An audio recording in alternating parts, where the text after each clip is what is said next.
Hi everyone. So yeah, our topic for today is something super important, which is building yourself and your family an emergency fund.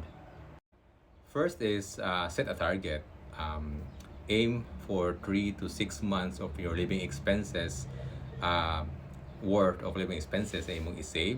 Kana siya na mag-action nga caution nimo kanang as a safety net life kung ay surprises happen sa imong family, or like sa economy, like something happen like COVID-19, di ba?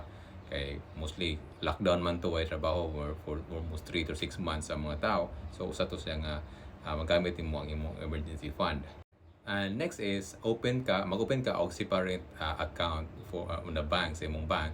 Kani siya kanito na siya kay mao na siya ay maka-earn mo grow ang pud imong kwarta ani sa imong bank, at butan nimo sa high yield savings nga bank account, and then magamit po nimo siya og dali.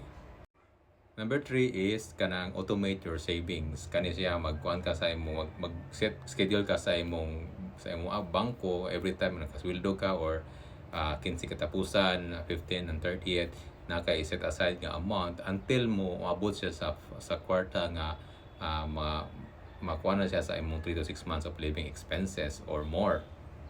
So ngano man it is important to save for that because it will give you financial security. You can handle unexpected expenses without stress.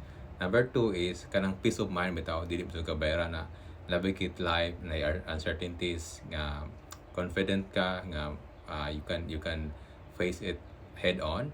And number three is makalingkawas po ka sa utang, mangutang sa pamilya, relatives, or like laing dawo or bangko nga uban taas og interes, mao na imong makalingkawas. So yeah, if you want to build something emergency fund for yourself and your family, you can call a financial advisor or contact a financial advisor near you, and yeah, you can build for that for your future. And thanks, bye.